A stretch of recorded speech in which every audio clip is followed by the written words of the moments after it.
Hello and greetings. We are going to be doing the second episode today of my commentary on Saul Alinsky's Rules for Radicals. Gatorade this morning. Again, we left off last time talking about working the system and how many Christians fail to work the system, which is detrimental to the work of Christ. We should work in every system we get a chance to. When the rules are changed, we need to roll with the punches. We need to be in favor of changing rules in our favor. We need to be very aggressive in how we do things, and this requires more than just ministerial one ministerial path. There needs to be hundreds of paths open for people to get out and to work for the kingdom of God in many different ways. So the next quote I want to read for you from the book reads, any revolutionary change must be preceded by a passive, affirmative, non-challenging attitude toward change among the mass of our people. They must feel so frustrated, so defeated, so lost, so futureless in the prevailing system that they are willing to let go of the past and change the future. This is what people are attempting to do on the left wing of the United States right now. They're trying to sell a narrative to the American people that the system is broken, it's falling apart, it's a disaster. And the only way to fix it is to burn the whole system down. This comes straight from the Rules for Radicals playbook. It's why all of them, in perfect unity, all of the leaders are saying we have to have revolutionary change. We have to get the masses of people, mostly their people, to have a non-challenging attitude towards change, which means you've got to get them frustrated, you got to make them feel defeated, you got to make them feel lost and futureless. Push them to a point where they are willing to accept anything. Just change the system.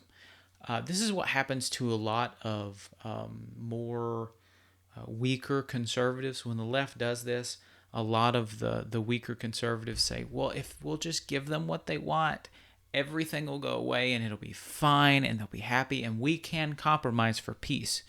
This was I forget the guy who preceded Churchill was a very good Christian, and he did this with Hitler because he didn't want to go to war.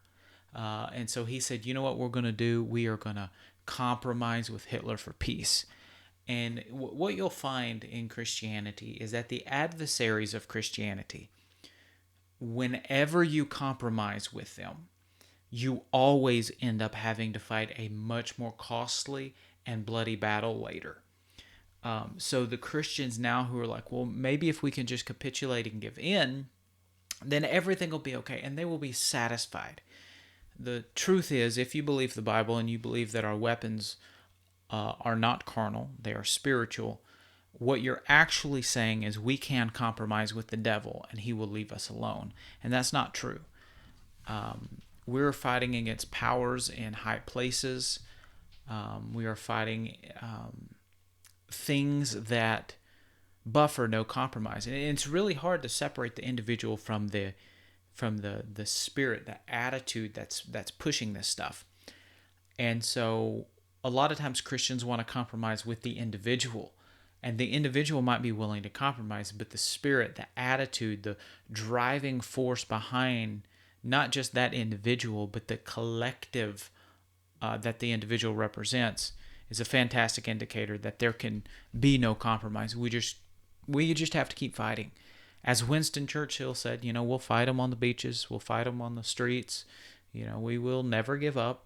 We will never surrender.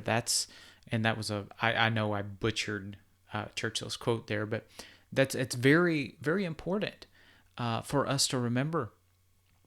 So when you're a leader and you're trying to make change, it's very easy to use this trick in order to get people to move. Because if you can convince people that they are that the system is failing them, that it's not your fault, it's the system, you can get so many things pushed through.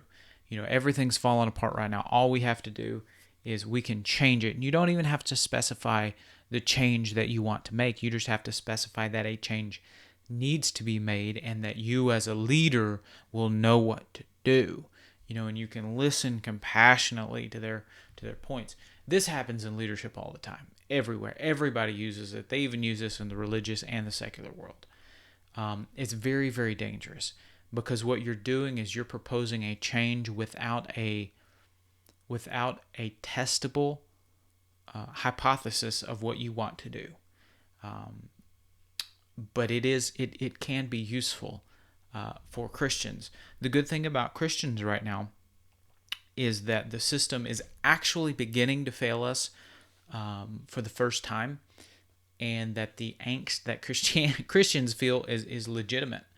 But this should also be viewed as dangerous, because if, as Christians, we get fed up with the system or with what's happening, we could easily usher in something worse.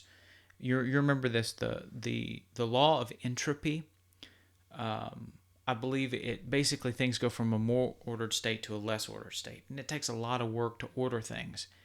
And anytime you just cast off the old order, you're going to have chaos. You look at any country who's experienced a revolution, and it's always been more chaotic. The United States may be the one nation ever to go through what we would consider, and not a peaceful revolution, but compared to like the French Revolution, the Bolsheviks revolutions after that, fairly peaceful.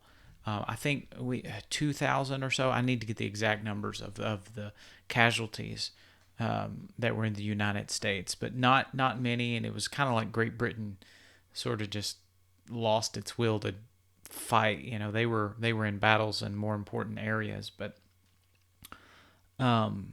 we need to be very careful when you get to the point that you are ready to just burn the system down. That's when you need to check yourself, and you need to look around, and you need to say, is it really worth it? And so as leaders, you really don't want to get people to that point ever. So anytime you are trying to make a good change and you want to point to things that need to be changed, you're better off not trying to convince people that the whole system needs to be burned down. I know it's common. You can get more done if you work towards convincing people of this. You can get a lot more done, but it doesn't mean that when you're finished, it's going to be better off than it was. Most likely what happens is when people burn a system down, you end up with centralized power, centralized decision makers, and in an organization that may or may not be a good thing. In a country, that's a horrible thing. You always want disseminated power, and you want the most power on the local levels, truthfully, in a nation. In an organization, there's pros and cons to it. This is one of those tips when you look at Alinsky that I don't recommend Christians putting into practice, because typically when you go through things like this, and I have seen it in churches, I've seen it in large organizations, when people get fed up and they just want to burn the whole thing down, I have yet to see something good spring out of that. I have seen things slightly less good than what were happen, but then they degenerate. Because there's a lot to be said about an old system. Something that has been around for generations. It has an inherent almost sacredness to it, because people tend to, well, this is what's in here and we need to amend it. Versus if you go through a revolution and create a process, you're full of revolutionaries, and so if the process didn't work for them, they're willing to just burn it down again, and you have this never-ending revolution, which is, I think it's the Bolsheviks. Lenin, I know Lenin had, he fought with this because he was the one who wanted to go ahead and consolidate power and move forward. And the real hardcore communists were like, no, it's just perpetual revolution. That's the dream, man. And I don't want to live in a world of perpetual revolution. That's bad. So always be careful when you're dealing with Alinsky, because there are powerful tips. What I shared with you today was powerful, but it doesn't make it right. But it's something that you do need to be aware of, and you do need to understand that Christianity as a whole may be coming closer to this point. And so, as Christian leaders, we need to understand and we need to be able to properly handle the psyche of the men and women who follow us when they get to this point, and be very, very cautious.